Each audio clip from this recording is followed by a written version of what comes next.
If I could have your attention, please, we're going to get started. Thanks for coming.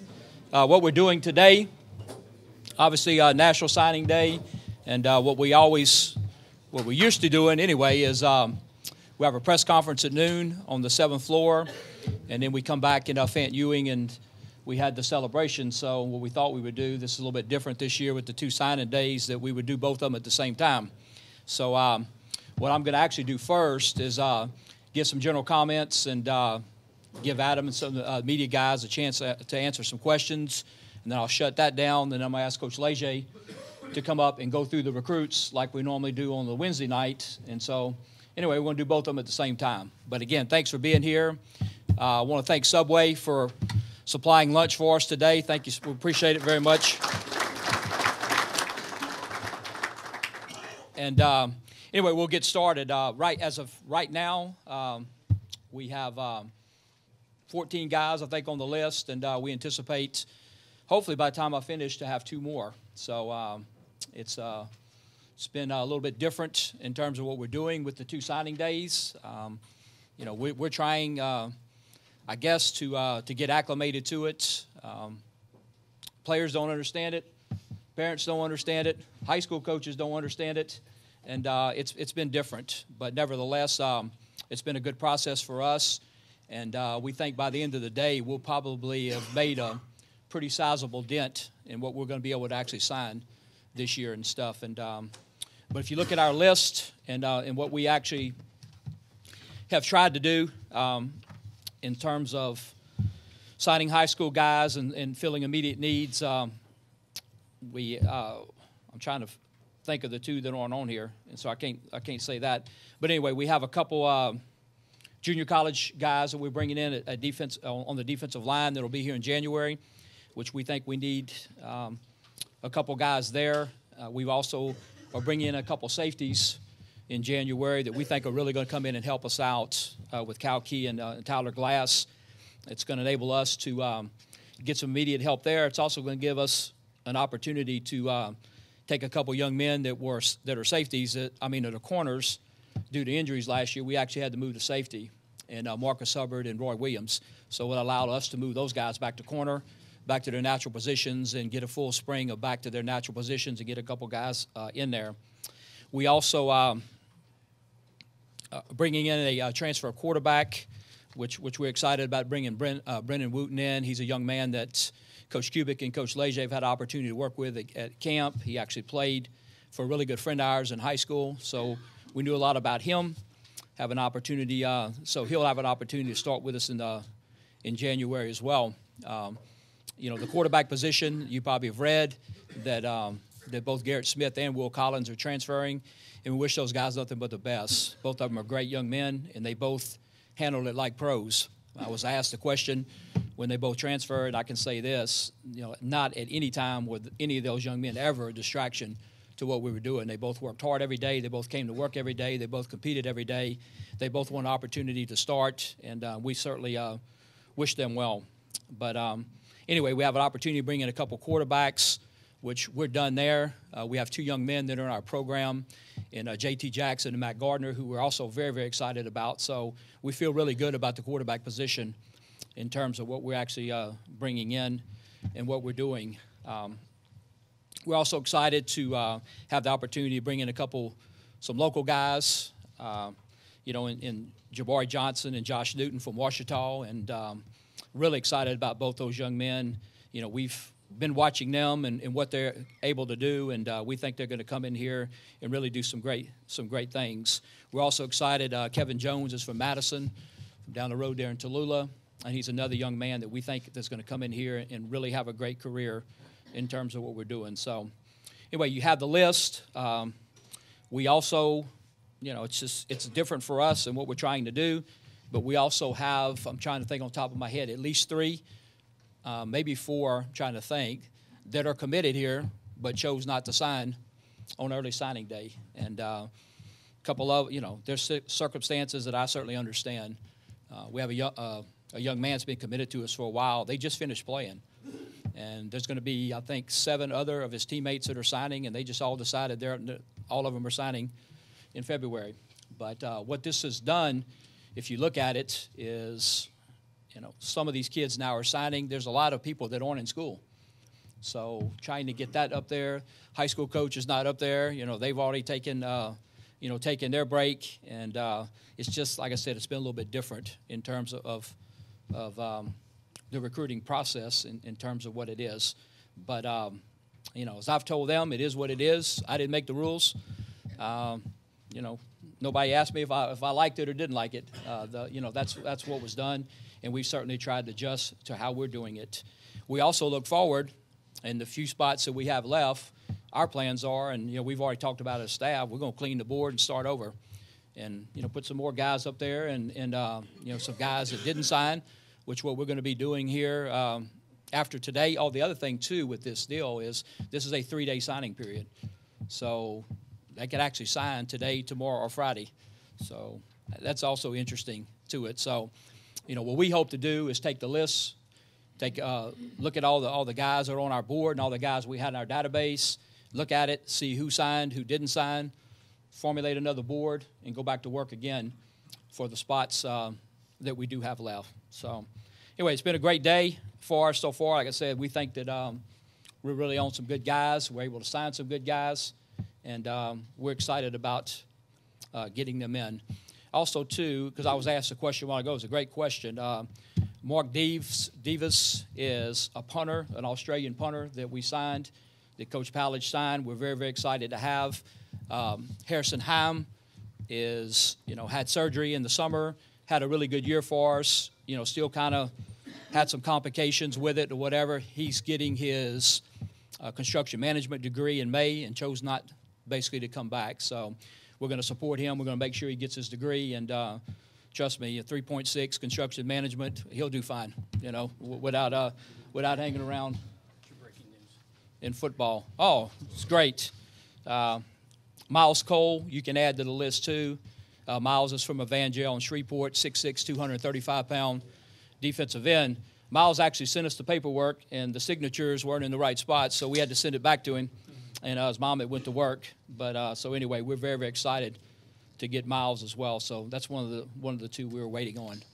So any questions real quick before I turn it over to Tim? Adam, you got anything? Yeah, kind of to start out, you mentioned Jabari and Josh from Washington. And not only to get both of them, but this is the first time you guys have signed a kid from that school since 2011, well before you all got here. So, how big is that as far as strengthening that tie to a local program like that? I think it's huge, and very, very talented players, and sure, I mean, that's the intent, and we tried to do it where I came from. Is, the term I used to use is inside-out recruiting, and start inside, move out, and we're glad to have an opportunity that they signed with us. And Josh really got better and better as the year went on, and really exploded there toward the end of the season. And Jabari's somebody that we've been watching and stuff that's came to our camp and been around, and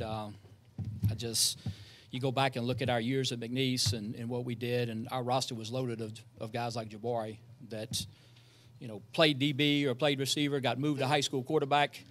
But my background in high school, come on, you got to play quarterback. You got your hands on the ball every play, but are very, very talented football players and can play other positions.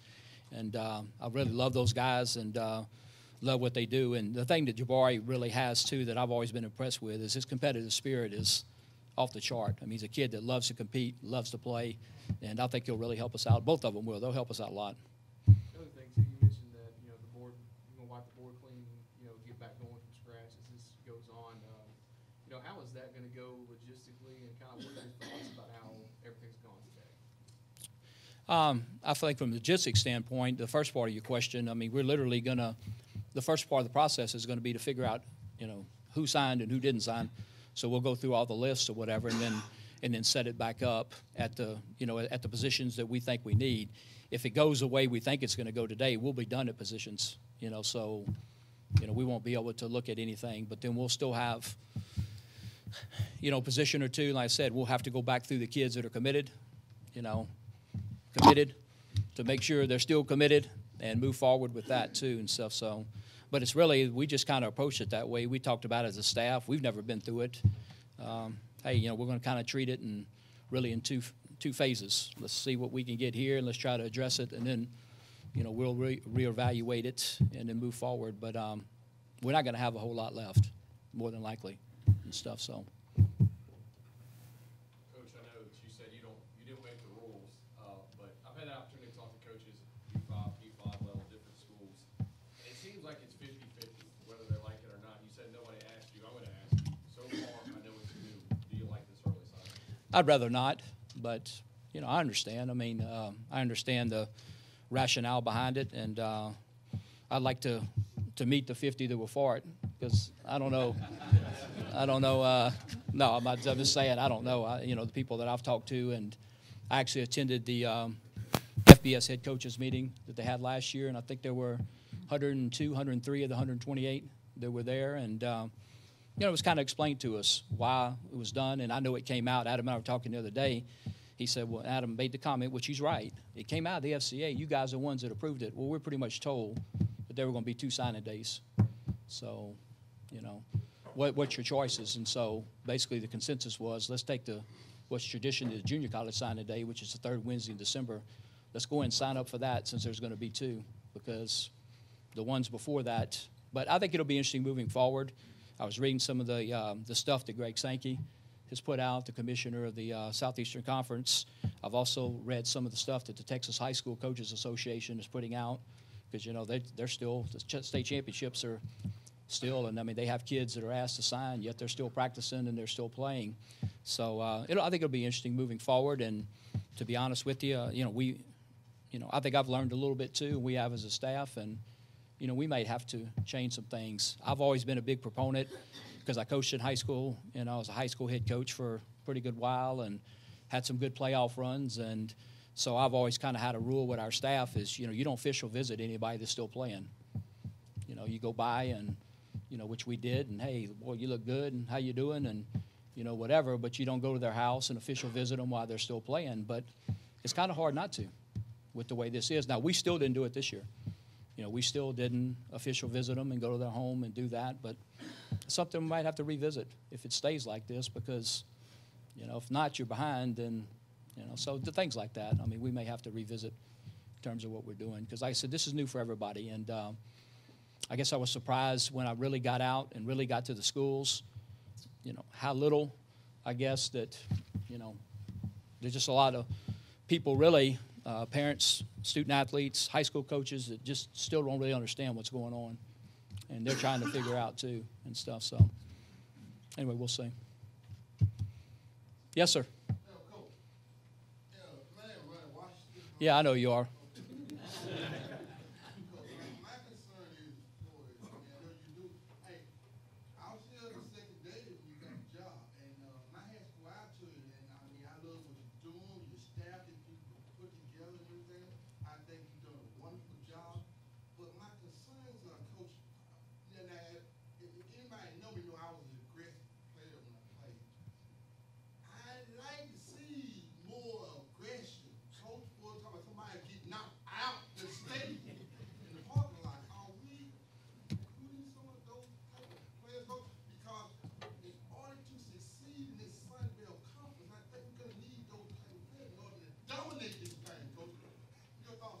Oh, I agree.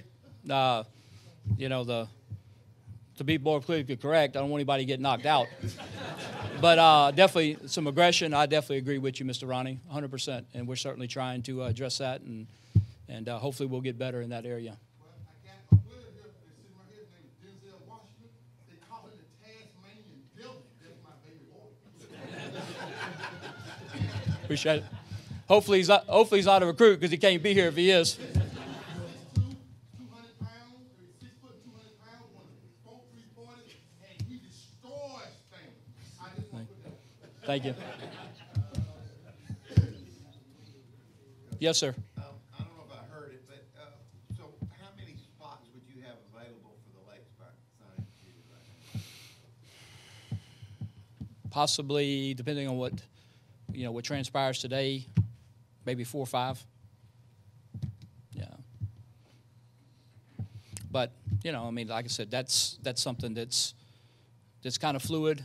I mean, everybody still has to come back and get back in January, and like I said, I mean, I think somebody had asked me during the season, and I had said 16 or 15 or 16, but then, we had 2 quarterbacks left, and then, Harrison chose not to play.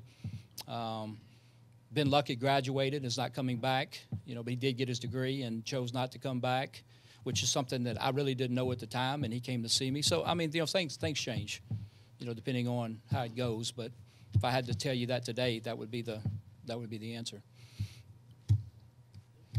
Yes? On the early signing period, I would think it would benefit us more. It seems like in that is when, late, when we would start losing some players in the past.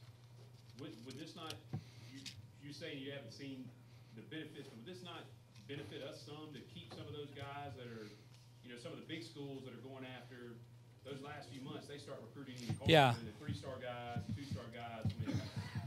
They may lose somebody. Yeah. Would this benefit us to go ahead and sign those now? I think you got a good point, and I like to go through it and kind of evaluate, the class, the whole thing, and see the benefits versus the non-benefits. I guess what I was referring to, Chris, was, I haven't really looked at just the process so far. Is different, and I haven't really, it's just been different for us and stuff. But you may be right. But what's happened is it's what you're talking about still has happened here in the last week or so. If you've noticed, there's been 4 or 5 staffs that have just got put together, and so now they call your guys and, hey, don't sign because we'd like you to come visit here too. Why are you signing? You ain't had an opportunity to visit us.